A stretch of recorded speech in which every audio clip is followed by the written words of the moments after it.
il reste 4 interventions.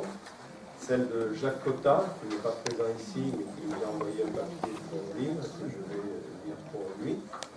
Après, il y aura Geneviève Flash et Virginie Lombard. Voilà le texte de Jacques Cotta. Chers amis, c'est avec regret que j'ai été contraint de décliner l'invitation de venir parler devant vous ce soir. Regret d'abord parce qu'il est toujours agréable de rencontrer dans sa ville natale des visages parfois connus, d'en découvrir d'autres, tous réunis dans le souci d'échanger sur les questions qui font l'actualité et qui nécessitent réflexion, recul et courage d'affronter les idées reçues, souvent propagées du côté où on ne les attend a priori pas. Je vais y revenir. Regret aussi parce que ce soir, le débat porte sur la question fondamentale des migrations, notamment à la frontière franco-italienne, et sur la nécessité d'en comprendre les raisons, d'en dégager les responsabilités. Regret enfin, car c'est à l'invitation de Lucien Ponce et Christina Commi que j'aurais été des vôtres, une garantie de discussion libre, posée, démocratique et responsable. Tout cela nous amène évidemment au fond du sujet qui sera discuté ce soir. Vous trouverez sur Internet quelques papiers que j'ai écrits sur la question sur le site La Sociale et la conférence que j'ai prononcée il y a quelques jours dans la vallée de la Roya, Breil, pour être plus précis. Dans la région, notamment à la frontière, les migrations provoquent de profonds mouvements de solidarité de la part de la population locale qui apporte toute l'aide possible à ces hommes, femmes et enfants qui déambulent épuisés et souvent affamés. Dans la vallée de la Roya, de Vintimille à Tende, en passant par Breil, Saorge, La Brigue notamment, des dizaines d'habitants donnent nourriture, offrent le logis et parfois même sont amenés à braver la loi pour porter assistance à personnes en danger. Tout le monde comprendra que cela ne peut avoir qu'un temps. La solidarité ne peut se substituer aux réponses politiques nécessaires, vitales. L'aide humanitaire est utilisée par le pouvoir politique, Hollande aujourd'hui, Sarkozy hier, pour se défausser de ses responsabilités. Les déclarations honteuses de M. Ciotti et Estrosi sont bon exemple de ces politiques qui n'ont pour seule réponse que le sécuritaire et qui refusent de regarder le sujet selon nos lois, selon notre droit, selon nos traditions aussi. Pour aborder ces réponses politiques nécessaires, il nous faut dégager les responsabilités de la situation que vivent des centaines de milliers de migrants. Les responsables de ces migrations, ce sont nos gouvernements occidentaux, essentiellement qui, par la guerre, l'organisation du chaos, le déversement de bombes, mais aussi le pillage, jettent sur les mers et sur les routes des dizaines, voire des centaines de milliers d'hommes, femmes et enfants. L'Italie et la Grèce sont utilisées comme des prisons de peuples au compte de l'Union européenne. Ce sont d'ailleurs les accords de Dublin, sous l'égide de l'Union européenne, qui font des pays d'Europe un gigantesque apartheid où là les murs sont érigés, là les contrôles sont renforcés. Évidemment, cela pose la question de savoir quelle place les États doivent occuper. Cette question est centrale. La question des migrations massives illustre la nécessité pour les États en général, pour la France en l'occurrence, de retrouver sa totale souveraineté afin de sortir de ces traités inhumains qui n'offrent aucune perspective aux migrants et qui n'ont pour seul effet que de dresser les uns contre les autres, les travailleurs locaux contre les migrants perdus, cela dans le seul but de remplir la poche des actionnaires. La souveraineté nationale est une nécessité pour définir librement notre politique en général, celle qui concerne les migrants en particulier. Notre souveraineté doit permettre de mettre au centre ce qui aujourd'hui est bafoué, à savoir, premièrement, le respect de la loi pour les mineurs isolés qui doivent être pris en charge pour leur protection par les services de l'aide à l'enfance. C'est tout le contraire qui se passe lorsqu'ils sont remis dans la rue par les gendarmes français de l'autre côté de la frontière. L'accueil possible des migrants sur le sol national. Pour accueillir sérieusement, il faut répondre à quelques nécessités qui concernent d'ailleurs tout autant les migrants que les travailleurs français. Le logement, le travail, le salaire, la protection sociale, l'éducation, la santé, la laïcité, les services publics, etc., etc. La liste n'est pas close. Je ne veux pas faire un inventaire. Je veux juste souligner que pour chacune de ces nécessités qui devraient unifier le migrant au travailleur français, il y a obligation de rompre avec l'Union européenne qui, par ses traités, remet en cause toutes nos conquêtes, celles pour lesquelles des générations ont transpiré, se sont battues et parfois ont perdu la vie. Chers amis, pour conclure, je voudrais revenir sur une curieuse dérive qui me touche d'autant plus qu'elle a cours à Nice, dans ma ville natale. J'ai vu que certains, que je ne connais d'ailleurs pas, se sont permis de qualifier cette assemblée de réunion d'extrême droite. Cela me choque d'abord, parce qu'une fois encore, si j'avais pu être des vôtres, cela aurait été sans aucune hésitation. En conséquence, je me trouve personnellement injurié et calomnié par de tels propos.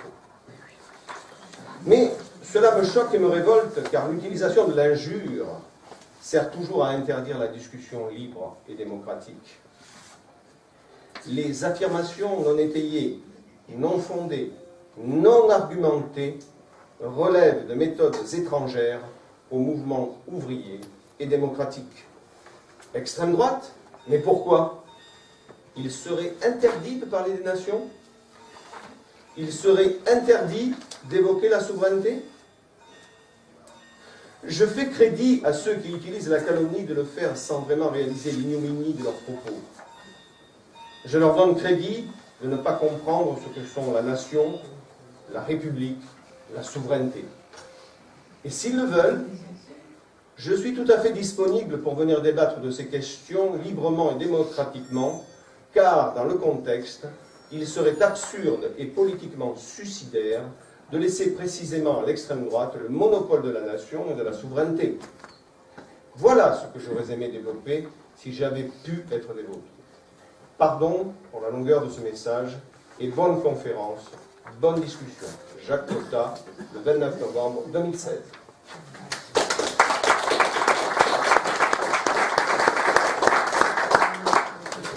Geneviève Lache. La liberté des uns s'arrête à celle des autres. Parlons de l'immigration. En premier lieu, faisons la différence entre les immigrations. Il y a celle des réfugiés qui sont protégés par le droit international.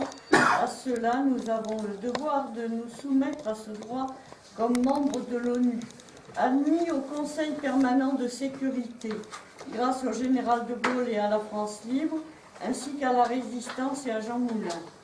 Tant que l'Union européenne ne nous a pas confisqué ce droit, car ce précieux siège qui fait de la France une grande nation devra dans l'avenir être cédé à l'Union européenne. Oui, je sais, personne n'y croit. Comme personne ne croyait à la future disparition de la nation France en états régionaux qui se dessinent subrepticement depuis la réforme régionale, des dernières élections ou la fin des départements et obligation de fusion des communes. Passé ce détail de l'histoire, il nous reste à commenter l'immigration de la première génération à la troisième, telle qu'elle se profile actuellement. Nous pouvons dire que les principales difficultés résident dans le fait que les Français se trouvent obligés de céder à une obligation de renoncement à une partie des idéaux sur lesquels s'est fondée leur société. De ce fait, il est naturel que le peuple s'interroge et s'angoisse à l'idée de connaître ses limites. Les citoyens pensent à juste titre que les difficultés ne se limitent pas aux seuls problèmes économiques, mais force est de constater que tant que les problèmes de fond à l'origine des difficultés de l'intégration ne se font pas, l'assimilation est pour la plupart impossible. Alors, quelle réflexion devons-nous avoir envers la discrimination positive et devant l'obligation que nous avons de nous y plier?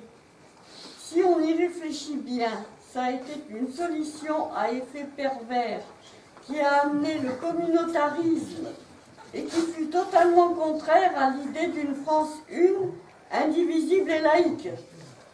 Dès lors, l'attitude des pouvoirs publics eux-mêmes se sont mis en contradiction avec notre devise nationale de liberté, égalité, fraternité, inscrite sur tous les frontons de nos édifices publics. Si le refus de rejoindre la communauté nationale peut être respecté, le refus de s'insérer peut être accepté car il met en danger la société. Cependant, seul le maintien du creuset républicain assure la stabilité nécessaire aux Français pour leur redonner la confiance qui est capitale et qu'il devient prioritaire de restaurer. Il est évidemment illusoire d'espérer contraindre à la réussite de l'insertion ou de l'intégration des immigrés contre la volonté des Français, car on ne bouscule pas un peuple sur son territoire. Dans la logique des choses, la France, n'en doutons pas, sera bien heureuse de constater que nombre de familles de l'immigration laisseront avec bonheur leurs enfants s'insérer, même sans doute en les y encourageant avec fierté. C'est la raison pour laquelle bien des citoyens sont conscients que le communautarisme de circonstance ne peut qu'être mortifère pour leur descendance, car il sera lourd de conséquences. C'est pour cela que les gouvernants de toutes sortes, qui prônent la facilité, en flattant par le maintien de la langue des us et coutumes ethniques ou principes religieux, sont fortement coupables, souvent par action électoraliste, non seulement pour retarder l'assimilation de ces immigrés, qu'il faudra le plus rapidement possible appeler français, mais les induisent en erreur. La France est un pays qui a une culture d'accueil, sans le respect des principes républicains et que cela ne se discute pas. C'est constitutionnel. Ces responsables politiques sont irresponsables, car ils les maintiennent dans l'erreur que la France est un pays multiculturel, alors qu'il n'en est rien. Ces lois, décrets municipaux, prises de décisions intempestives, sont illégales par rapport à notre Constitution. Les violer devrait les mettre dans la situation de perdre leur mandat. Le problème auquel nous sommes confrontés, c'est que même dans certains cas, à cause de ce que nous dénonçons ci-dessus, bien qu'ayant acquis la nationalité française, nombre de ces nouveaux Français ne s'intègrent pas. Cela est encore pour des raisons ci-dessus énoncées, plus dramatiques car intellectuellement, ils se retrouvent dans la situation morale d'être apatrides, au moins dans la culture. C'est criminel d'en arriver à de tels extrêmes, et c'est la France qui en portera la responsabilité en grande partie. Face à ces dangers, nous ne devons pas avoir peur du peuple et penser qu'il est impossible de parler d'immigration. Ce grave problème est celui de tous, car il menace, faute de le prendre au sérieux, dans la sérénité qu'il nécessite, de faire éclater la cohésion nationale. Et rien ne nous est plus précieux. Le peuple est très attaché à l'idéal républicain. Nous devons tous ensemble le protéger, afin de permettre à nos chers vieux pays de traverser cette zone de trouble par la réussite que la France a toujours su mettre en œuvre dans les pires moments qu'elle a traversés, avec en finalité le succès. Pour conclure, nous dirons bien évidemment que rien ne peut se faire sans que nous soyons une nation souveraine, avec des frontières, car sans cet outil, on ne peut maîtriser l'immigration, laquelle requiert bien évidemment des conditions de vie humaines et décentes. Les classes sociales des salariés les plus fragiles sont les premières victimes de l'immigration intempestive, le patronat les premiers à réclamer la précarité qu'elle engendre. Il ne faut pas l'oublier, la soi-disant gauche a intoxiqué le peuple dans la pensée contraire. Mais nous voyons que les peuples réagissent, et attention, quand les peuples se réveillent, le monde doit trembler. En ce qui concerne la France, faisons confiance au peuple. Je vous remercie.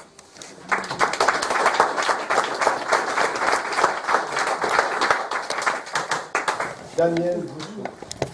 Alors oui, donc je précise, voilà, je suis ici en tant que membre du PSFR. Pas d'attaque. Donc moi je vais être assez rapide parce qu'il y a une bonne partie donc, de choses qui ont été dites. Moi je voudrais partir de deux choses. Je voudrais partir de l'humanitaire pour arriver sur le politique. J'ai deux choses à dire, deux témoignages à faire. Le premier témoignage, c'est moi j'ai été prof toute ma vie et j'ai accueilli des jeunes réfugiés, migrants, hein, donc une bonne partie de ma carrière, puisque je travaillais dans les zones difficiles dans la région parisienne et puis dans des zones difficiles dans les Alpes d'Haute-Provence.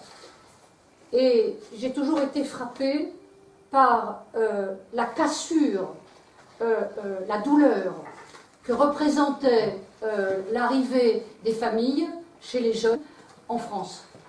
Parce qu'il fallait quitter les copains, la famille, les paysages, leur culture. Je veux dire que c'est terrible, quoi. Et je crois qu'on ne le dit pas assez. Voilà. Même si le pays d'accueil fait tout ce qu'il peut, même si je faisais la cuisine avec eux pour, par exemple, essayer de faire du français langue étrangère de façon concrète et intelligente, il n'empêche qu'ils m'ont toujours exprimé leur extrême douleur. Voilà. Et ça, faut le savoir. La deuxième chose, c'est alors c'est l'autre versant, c'est que moi je viens de la Tour d'Aigue. Je ne sais pas si vous avez entendu parler, il y a quelques 2-3 semaines, il y a eu une manifestation, enfin une double manifestation, parce que dans un village à 4 km, on a accueilli une cinquantaine d'Érythréens. Voilà. Et donc il y a des gens frontistes qui sont venus nous dire que c'était pas bien. Voilà. Bon, je peux vous dire voilà, qu'ils se sont fait un peu ridiculiser parce qu'ils n'étaient pas si nombreux que ça et nous on était 5 fois plus. Voilà, c'est ça que je veux dire aussi. Donc j'ai l'impression que parfois chez les politiques, dans les médias, on a tendance un peu à rabaisser un peu la France, à rabaisser un peu les Français, à leur faire un peu honte, etc. Eh bien non, on peut être fier des Français. Je veux dire, quand il y a je veux dire, un coup dur comme ça, eh bien les Français sont là. Alors, par exemple, à la Tour d'Aigue, c'est vraiment un village de 4500 habitants. Il y a Pertuis à côté, mais bon. À la première réunion d'accueil pour dire, bon, qu'est-ce qu'on fait, comment on fait, qui s'occupe des vêtements, qui s'occupe des cahiers de classe, parce que ce sont des jeunes de 13 à 18 ans, donc il faut les scolariser, etc. Alors, il y avait à peu près 200 personnes le premier mardi soir. Et puis, 15 jours après, il y en avait 450. Donc, c'est ça. Et donc, les tableaux d'organisation sont remplis, etc. Je peux vous dire qu'ils ont tous 2-3 jeans d'avance, des pulls, etc. Et que l'école... bon, bref. Donc, je veux dire que... comment dire, on est là, quoi. Les Français sont là. Il ne faut pas raconter d'histoire, quoi. Même si ça pose parfois des problèmes. C'est vrai. Bon. Alors, maintenant, si on place ça sur le plan politique, j'ai envie de le dire, il faut placer ça sur le plan économique, bien sûr. Parce que pendant tout ce trafic, tu l'as dit, je veux dire, et c'est arrivé, ils font feu de tout bois, bien sûr. Je veux dire que là, ces chiffres-là sont parlants, mais en même temps, croyez-vous, pourquoi on a cassé le code du travail en France? Mais bien sûr, c'est que ces gens-là vont à un moment venir sur le marché du travail, hein, et vont accepter à 8 centimes de l'heure. Il n'y a pas de travail. Pardon? Il n'y a pas de travail. Mais justement, moi je suis mère de famille, j'ai mon fils qui a 26 ans, oui. il a bac plus 7, Oui, oui. Il est diplômé d'une grande école, hein, comme tous ses copains, ça fait plus d'1 an qu'il cherche, hein, il est obligé de partir à l'étranger, Oui, de oui. ne pas faire, parce qu'il veut rester en France et près de moi pour des raisons personnelles et familiales. Et quand j'entends votre discours, que je trouve très beau, parce que moi j'aimerais aider tout le monde, Mais j'ai pas la fini. première, ça me fait peur d'entendre dire que ben, c'est super. Non, j'ai pas dit ça non plus. Que tout le monde peut aider. Madame, on va consacrer un temps certain à la discussion. Si vous voulez bien, on reprend ça tout à l'heure. Le discours n'est pas fini, donc je pense que Ouais. vous n'avez pas J'espère pu... que vous allez répondre à ce Elle va y répondre, voilà. je suppose. Et éviter de poser des questions, d'interrompre les personnes, sinon la conférence ne peut pas tourner. À 9h, on doit Merci. ils vont partir, quitter la salle. Il y aura la discussion, hein, donc 10 minutes pour chaque intervenant, mais il faut que le temps soit respecté, sinon c'est pas possible. Excusez-moi, madame. Non, mais bon, c'est parce que ça Voilà. me tenait à cœur et je trouve votre discours très intéressant. C'est pour Non ça mais que après on en parle, je vous poserai la question. Alors, donc ce que je voulais dire par là, c'est que je réponds à des questions que je me pose quand j'entends les médias mettre en avant je veux dire, un certain racisme, etc. C'est faux, c'est archi faux. De même que pendant la guerre, on a dit les Français n'ont pas rendu service aux Juifs, etc. C'est pas vrai, c'est faux. Donc je veux dire que ce que je veux dire, c'est que la France est une terre d'accueil. Maintenant, ça ne résout pas les problèmes. Parce que les problèmes, on est là dans le monde des affaires. Et dans ce monde des affaires, les dindons de la farce, ce sont les peuples, ce sont les... Mais bien sûr, mais parce que on est depuis une vingtaine d'années, hein, on est passé donc à un système, elle en parlera tout à l'heure Virginia, à un système mondialisé où les règles ont changé, et en particulier, par exemple, la règle du libre-échange. Je peux vous dire que la règle économique du libre-échange, elle n'est pas vraiment libre et elle n'est pas non plus vraiment échange. Disons que ça va dans le même sens. Elle est libre pour les multinationales, mais elle n'est pas libre pour les pays sur qui tombe le FMI et les multinationales. Donc, le tout, c'est de comprendre que les multinationales, c'est elles qui ont pris la souveraineté. C'est plus les États, c'est plus les peuples, ce sont les multinationales. Et alors, là, je veux dire, bon, je ne vais pas m'étaler longtemps parce qu'on a le temps, mais je veux dire, là, par exemple, j'ai des feuilles et des feuilles de traités de libre-échange pris entre les multinationales, à travers, par exemple, l'Union européenne, et les pays. Alors, ça veut dire quoi? Ça veut dire que les pays, on bousille leur infrastructure interne. En général, ils en ont une. Les droits de douane sont supprimés et on fait pression. Et on fait pression. Quand j'étais jeune, je me souviens, c'était le pillage de tiers-monde, de Claude Gelée, etc. Mais ça s'est mondialisé. Maintenant, il n'y a plus que le tiers-monde. Disons qu'il y a du tiers-monde dans tous les pays. Hein, parce que les multinationales ont pris le dessus. Et donc, d'où pour eux le dépérissement des États, la suppression des frontières et la suppression des lois et du droit qui permet que le citoyen est protégé. Mais vous voyez bien là, dans les quelques années qui se sont écoulées, qu'on a réduit les droits. Là, le droit du travail, il a parfaitement explosé. Chaque entrepreneur dans sa boîte fait ce qu'il veut avec ce qu'il a comme employé. Donc,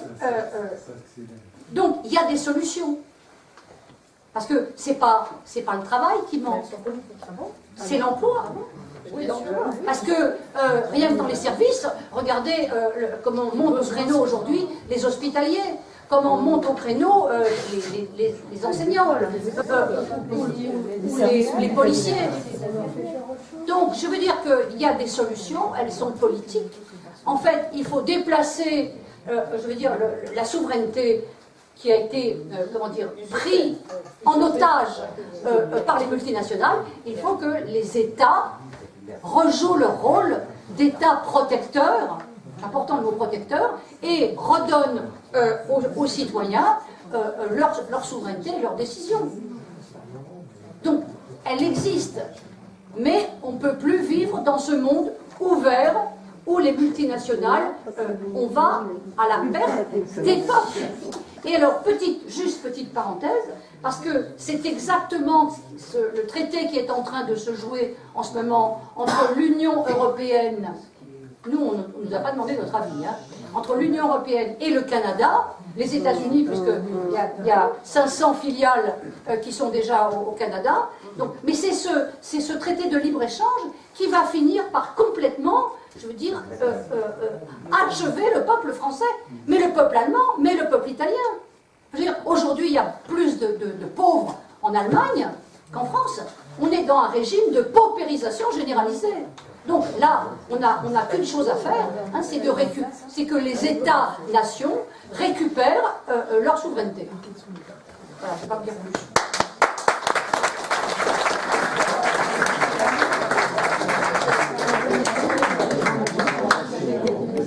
Dernier intervenant, Virginia Londa. Alors, j'interviens. S'il vous plaît, après les discussions sont ouvertes, donc j'interviens. essayer de... Est-ce que vous entendez bien là suffisamment? Oui, ça va. Alors j'interviens au titre du PARDEM, le parti de la démondialisation, et tout est contenu dans le mot démondialisation, on verra après. Alors dans la continuité de ce que Daniel a expliqué, il s'agit vraiment d'analyser, de comprendre les causes profondes de ces migrations qui arrivent actuellement. Et alors, ça a toujours existé, hein, les migrations, ça continuera encore, c'est pas le sujet.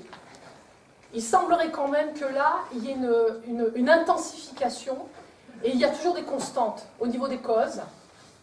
Elles sont essentiellement économiques, c'est la guerre aussi, avec tout le cortège qu'il y a autour. Et aussi, on peut rajouter l'immigration due au problème climatique, qui est lié avec le problème de la faim. Alors, il y a toujours eu de l'immigration, mais depuis quand même ces 5 dernières années, là, il y a une explosion au niveau des déplacements. Alors, c'est pas par hasard. En 2014, le HCR a estimé environ 60 millions le nombre de déplacés et de réfugiés dans le monde. Et aussi, on s'aperçoit que, à partir des années 2000, cette immigration a changé de nature. C'est une immigration de survie, de fuite, de la guerre et de la misère. Ces vagues il faut être conscient que ces vagues d'immigration de ces dernières années ne sont pas le fruit du hasard. Ce sont des personnes, et j'insiste sur ce terme, des personnes fuyant des circonstances exceptionnelles, telles que le terrorisme, la guerre ou la dictature. En lien avec cela, on peut observer, et ça c'est quelque chose que nous vivons dans nos pays, nous, on pourrait dire les gens qui habitons déjà dans les pays d'accueil, c'est lié à une offensive planétaire du capitalisme néolibéral, comme jamais auparavant, qui provoque la misère au dernier degré, notamment en Afrique et au Moyen-Orient. Je rappelle la fameuse citation de Jaurès qui disait « Le capitalisme porte la guerre comme la nuée porte l'orage ». Je crois que c'est toujours d'actualité. Le capitalisme, le système économique capitaliste, transnational, dont Daniel parlait, faisait allusion à des multinationales, c'est de ça dont on parle, tout en faisant en plus la preuve de son inefficacité à gérer les affaires du monde et son pouvoir de nuisance, poursuit son chemin de destruction et de guerre. Alors il est possible que ce système, et moi personnellement je souhaite, et je pense qu'on est un paquet de gens ici à le souhaiter, que ce système soit à l'agonie et qu'il disparaisse, mais il n'en est pas moins dangereusement mortel. Nous assistons donc à une vague de brassage mondial qui se fait au gré de la violence, des chaos politiques et économiques, dont la source est à chercher dans la mondialisation du système capitaliste néolibéral.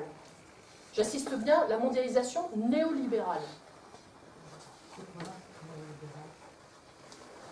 Ces gens, en fait, les gens qui partent, et moi j'ai été une émigrée économique, donc je sais de partir dans un autre pays, de tout quitter, comme disait Daniel, de tout quitter, et même si ça se faisait dans de bonnes conditions, c'est toujours un crève-cœur quelque part. même si on a une certaine joie à se dire je vais avoir du travail là où je vais parce que j'en ai pas là d'où je viens, c'est quand même toujours difficile de quitter sa cuisine, de quitter la bouffe, hein, je parle, de quitter les paysages, de quitter ses amis, sa langue, sa culture, etc. C'est toujours difficile, même quand ça se passe bien, même quand, entre guillemets, on l'aurait choisi. Mais est-ce vraiment un choix? Donc, les gens qui partent n'ont plus rien à perdre. C'est pour ça qu'ils prennent les risques qu'ils prennent, avec énormément de courage. Moi, je ne suis pas certaine d'avoir le courage, le centième du courage dont font preuve ces gens. Encore sous la nécessité. Voilà. Alors, en premier partent les gens qui ont un peu plus d'argent, qui peuvent encore vendre quelques biens, quand les biens sont toujours en place, les gens qui sont diplômés, qui parlent souvent une langue étrangère, l'anglais ou le français, donc qui ont l'espoir de s'en sortir. Mais justement, ces gens diplômés, c'est tout bénef pour le patronat. Parce que c'est non seulement très dur pour les gens qui partent, c'est aussi très dur pour les gens qui sont déjà sur place et qui déjà subissent une pression à la baisse de leur salaire, leurs conditions de travail, leurs conditions de vie, et qui en plus voient arriver des gens qui seront prêts à bosser pour n'importe quoi, même si n'importe quoi c'est proche de zéro, comme l'a dit Christina, 8 centimes de l'heure. Donc, franchement, le seul à tirer profit de cette histoire, c'est un patronat, le patronat qui pourra exercer donc une pression à la baisse sur les salaires, qui est aussi, une fois de plus, le seul à tirer profit de la situation. Je rappelle que le patronat allemand a applaudi des deux mains quand son fondé de pouvoir, Angela Merkel, a dit « je vais ouvrir la porte à 800 000 migrants ». Les salariés allemands déjà sur place, ils ont dû se dire « mince, déjà qu'on a les mini-jobs à 1 € de l'heure, qu'est-ce que ça va être ?» Après, ils finissent par arriver dans les pays occidentaux, en Europe notamment. Europe, je parle du continent. Alors, on connaît tous les problèmes liés à la famine, parce que le bouleversement climatique engendre par exemple des sécheresses, il n'y a plus, donc les agriculteurs ne peuvent plus rien produire, mais aussi des sécheresses, donc une tension sur les ressources en eau. Et pour donner un petit exemple, les agriculteurs syriens avaient perdu leur récolte, 1 million de personnes contraintes de quitter leur terre. C'est un exode qui a contribué à faire basculer le pays dans la violence, d'autant que l'un des premiers objectifs de Daesh est de confisquer les ressources en eau pour accroître son pouvoir sur les gens. Donc ça fait des tensions aussi entre diverses communautés pour l'appropriation d'une ressource. Alors, les solutions que nous préconisons au parti de la démondialisation. Alors, à court terme, il faut prendre absolument soin de ces personnes. Elles sont, comme dit Daniel, comme disent mes camarades présentes, il faut venir en aide à ces gens. Je veux dire, moi je me dis souvent, et si j'étais à leur place, j'aimerais bien qu'on m'aide. Bon. Alors, à court terme, urgence humanitaire, ça c'est certain. Mais la solution, elle n'est pas humanitaire, elle n'est pas caritative. J'insiste bien là-dessus. La solution, elle est politique. C'est-à-dire les choix que l'on fait en tant que collectivité politique constituée en nation. Encore faudrait-il que la nation en question soit souveraine. Alors là, ça nous amène à une solution politique qu'on peut mettre en effet assez rapidement, enfin, si on a les bonnes personnes au pouvoir, comme toujours. C'est la sortie des institutions supranationales, à savoir, déjà pour commencer, l'Union européenne et l'OTAN. On peut aussi sortir de l'euro, ça ne me dérange pas. Parce que déjà l'OTAN, parce qu'on est entraîné dans des conflits où nous n'avons que faire. Donc déjà, il faut regagner notre souveraineté diplomatique et militaire à cet égard. On n'a pas à créer les conditions de guerre dans des pays pour pouvoir, et après se plaindre, ah, il y a tous ces migrants qui arrivent, machin. Non, non, non, non, il faut être cohérent. On arrête la guerre, et pour cela, il faut sortir de l'OTAN. On regagne notre souveraineté en tant que nation qui décide de faire la guerre ou pas la guerre. Et je pense que comme l'a dit Daniel, la majorité des Français sont solidaires. Je pense que la majorité des Français ne veut pas la guerre. En 2003, les manifestations monstres de la guerre contre l'intervention en Irak l'ont bien prouvé. Nous, n'avons pas envie que nos fils et nos filles aillent faire la guerre. Donc, quitter aussi, sortir de l'Union européenne. Et là, ça peut répondre à votre interrogation. Parce que là, quand on reconquiert notre souveraineté nationale, on rétablit un contrôle aux frontières. Un contrôle vis-à-vis des 4 libertés que j'ai mentionnées. Les marchandises, les services, les capitaux et la monnaie.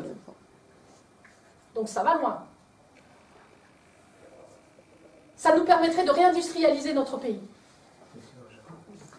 De mettre fin à cette mondialisation néolibérale. On commence déjà par balayer devant notre porte. Déjà chez nous. Je pense qu'il y a énormément de choses à faire. Ça nous permettrait de pouvoir donc mettre fin à toutes ces pratiques qui sont en train de tuer notre pays, de tuer nos services publics, de tuer l'emploi. Les besoins sont immenses en termes d'emploi dans notre pays.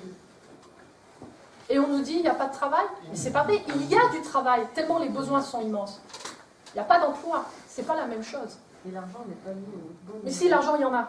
Oh là là, il y en a de l'argent.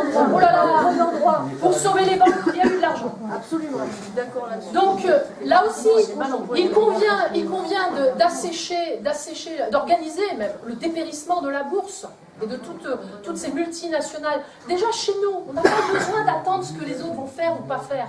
Déjà chez nous, on commence. Ça sera pas mal.